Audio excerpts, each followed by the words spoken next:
தமிழக அமைச்சரவையில் முக்கிய மாற்றங்கள் மேற்கொள்ளப்பட்டிருக்கிறது. அதன் அடிப்படையில் அமைச்சராக இருக்கக்கூடிய திரு செந்தில் பாலாஜி மற்றும் திரு பொன்முடி ஆகியோருடைய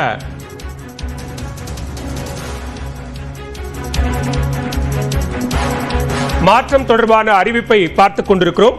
தமிழக அமைச்சரவையில் மாற்றம் தொடர்பான அறிவிப்பை ஆளுநர் மாளிகை வெளியிட்டிருக்கிறது.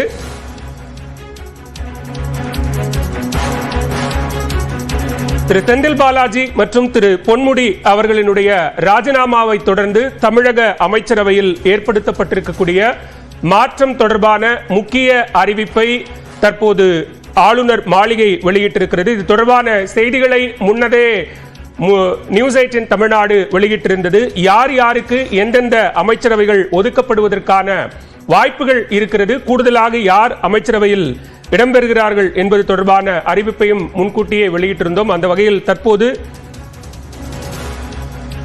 செந்தில் பாலாஜி மற்றும் பொன்முடி அவர்களினுடைய ராஜினாமாவை தொடர்ந்து அமைச்சரவையில் செய்யப்பட்டிருக்கக்கூடிய மாற்றம் தொடர்பான முக்கிய அறிவிப்பு வெளியாகி இருக்கிறது.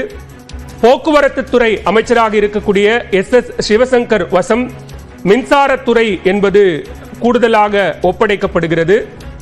அதே போன்று வீட்டு வசதி வாரியத்துறை அமைச்சராக இருக்கக்கூடிய அமைச்சர் எஸ் முத்துசாமியிடம் கலால் மற்றும் ஆயத்தீர்வைத்துறை, மதுவிலக்கு மற்றும் ஆயத்தீர்வைத்துறை என்பது அமைச்சர் முத்துசாமிக்கு கூடுதல் பொறுப்பாக வழங்கப்படுகிறது. அதே போன்று பால்வளத்துறை அமைச்சராக இருக்கக்கூடிய ராஜகண்ணப்பனிடம் வனம் மற்றும் காதி ஆகிய துறைகள் ஒப்படைக்கப்படுகிறது. கூடுதல் விவரங்களோடு இணைகிறார் சிறப்பு செய்தியாளர் கோகுல். விவரங்கள். தற்பொழுது அமைச்சரவையில் இருந்து அமைச்சர் செந்தில் பாலாஜி மற்றும் பொன்முடி இருவரும் நீக்கப்பட்டிருக்கிறார்கள். புதிய இலாக்காக்கள் கூடுதலாக அமைச்சர்களுக்கு வழங்கப்பட்டிருக்கிறது. குறிப்பாக போக்குவரத்துறை அமைச்சர் சிவசங்கருக்கு அமைச்சர் செந்தில் பாலாஜி வைத்த மின்துறையானது கூடுதலாக வழங்கப்பட்டிருக்கிறது. முத்துசாமிக்கு மதுவிலக்கு ஆயத்தீர்வை கூடுதலாக வழங்கப்பட்டிருக்கிறது. அமைச்சர் ராஜகண்ணப்பனுக்கு அமைச்சர் பொன்முடி வகித்த வனத்துறை மற்றும் காதி 2 துறைகளும் கூடுதலாக வழங்கப்பட்டிருக்கிறது. ஏற்கனவே இன்று மாலை நாம் வெளியிட்ட அனைத்து தகவலும் அதே தகவலாக வெளியிடப்பட்டிருக்கிறது. 2 அமைச்சர்கள் ராஜினாமாவை ஏற்றுக்கொண்டு ஆளுநர் தற்பொழுது அமைச்சரவையில் நீக்கப்பட்டிருக்கிறார். புதிய அமைச்சர்கள் யாரும் சேர்க்கப்படவில்லை. 3 அமைச்சர்களுக்கு இந்த இலாக்காக்கள் ஆனது கூடுதலாக வழங்கப்பட்டிருப்பது ஒரு முக்கியத்துவம் வாய்ந்ததாக பார்க்கப்படுகிறது. இது குறிப்பாக ஆளுநர் மாளிகையில் பதவியேற்பு உள்ளிட்ட இந்த நிகழ்வுகளும் நடைபெறாது என்ற தகவல் இருந்த நிலையில் அதை உறுதிப்படுத்தும் வகையில் புதிதாக இந்த அமைச்சர்களும் சேர்க்கப்படவில்லை. இருக்கக்கூடிய அமைச்சர்களுக்கே கூடுதல் பொறுப்பானது வழங்கப்பட்டிருக்கிறது. மீண்டும் ஒரு முறை சிவசங்கருக்கு, போக்குவரத்துறை அமைச்சராக இருக்கக்கூடிய சிவசங்கருக்கு மின்துறை ஒரு முக்கியமான துறை, மின்துறையானது வழங்கப்பட்டிருக்கிறது.